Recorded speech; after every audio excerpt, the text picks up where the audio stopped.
Guys, it's Blakey for Shaman's Forge Bushcraft for the Percussion Revolver Series 1861 breakdown. Now we're going to deal with the cylinder. Now, as I mentioned, these are the same cylinders that you get on the 51 Navy. They're interchangeable, so you can pick up spare cylinders. And these cylinders are very well made today compared to what they used to be. But even still, there's a few little minor touches that's going to pay you big dividends in the future. So, let me change the camera angle down so you got a real close view, and I'm going to show you what to look for on a cylinder. Stay with me. Okay, here we have the cylinder. Now, you have the nipples, are also called cones. I call them nipples. You have the safety pins back here behind, and you have this knurl section which is called the ratchet. This is what indexes and turns the cylinder. You have the chambers of the individual, and in the center you have the arbor hole or base pin. Okay, now let's start with the ratchet. And what we want to do is we want to take our little fine file, and we want to very carefully not remove any metal but remove any burr on the back side. Now, as you can see, I hope you can get a second layer to focus in. There we go. Now, see, it comes up with a slope and then it's a straight drop off. We're going to get here on this drop off edge and remove any burr that's on that flat face of it. Now, you ain't got to remove a lot of metal. Just make sure there's no burrs there, because this can cause the cylinder to overtime. Also, don't remove a lot of metal, because this is very important to the timing of the cylinder. All I'm doing here is just lightly stroking it and lightly beveling that taper, so that when the hand engages it, there's no burr to grab or whatever. Okay? All the way around. Next, on the inside, all the way around, taking a round file this time.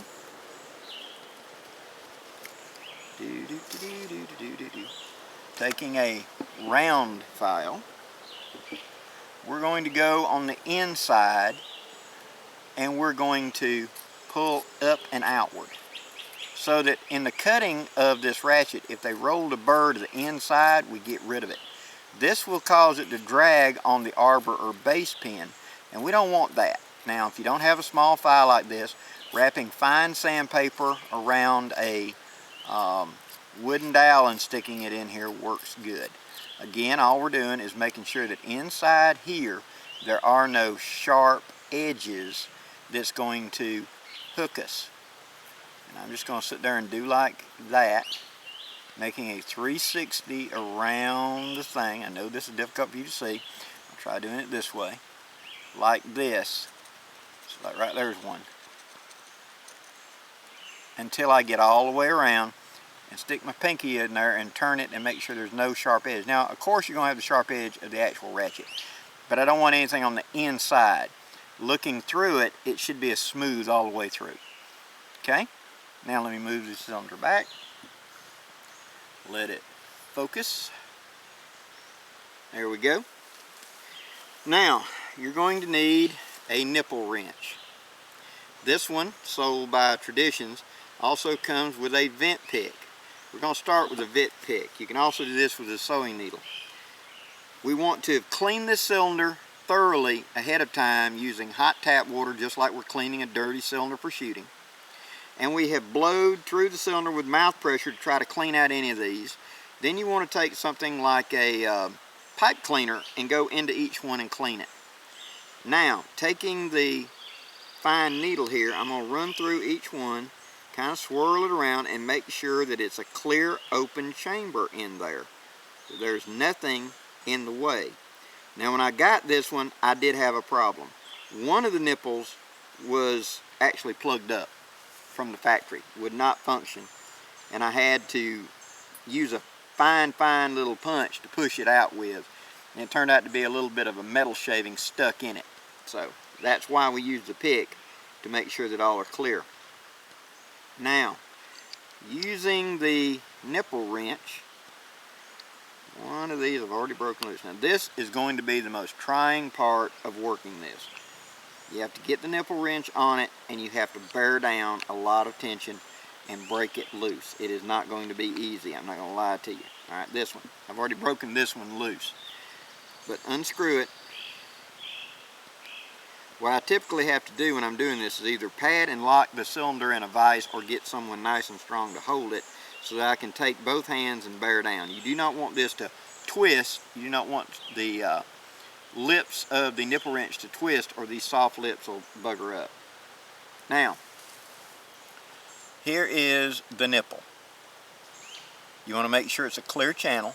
And then on the inside, where it's flat right there, we want to make sure there's no burr there either. If there is a burr, take you a drill bit, sit it up there, turn it, and remove that burr. Shouldn't be much of one, but you want to be able to take the vent pick and go all the way through like that and have a nice clear open channel.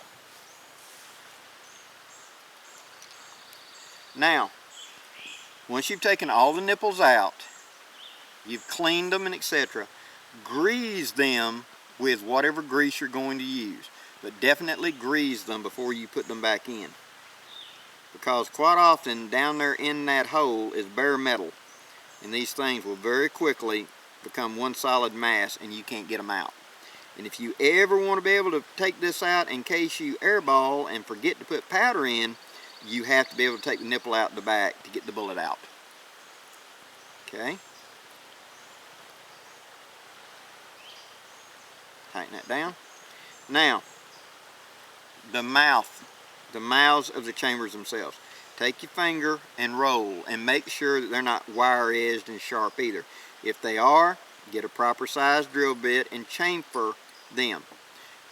I'll deal with that more in just a minute, but that's the basis of the cylinder. Now, if these edges of the opening are too sharp for you and you think it's going to be a problem, then you can chamfer them as well. For the most part, they're not going to be a problem, but it just pays dividends to pay attention. If you got a burr sticking up or something, again, take it off very gently and then just add a little cold blue. That'll take care of your problem. Okay, stay with me. I'll be right back. Okay, that's the cylinder. Ain't a lot we talk about here. It's little touches, like I said, cleaning up the ratchet, cleaning up and making sure each one of the openings is clear and good to go, breaking them loose and greasing them now, because after you've fired this cylinder 8, 9, 10 shots, 8, 9, 10 rotations, you're going to find you can't get those nipples out. I mean, they're like fused in there. And if you ever do have a problem with a fouled out nipple, or you forget and load a bullet without the powder, you cannot take the sucker out and do it. Get the best nipple wrench you can buy. There's some out there that's got a little ratchet system, very good for stuck ones. Okay, so far we've done the barrel, we've done the cylinder. Now we come to the difficult part, the breaking down and doing the action. Stay with me, that's the next video. I'm Blackie for Showman's Forge Bushcraft, wishing you safe journeys. Have a great day, guys.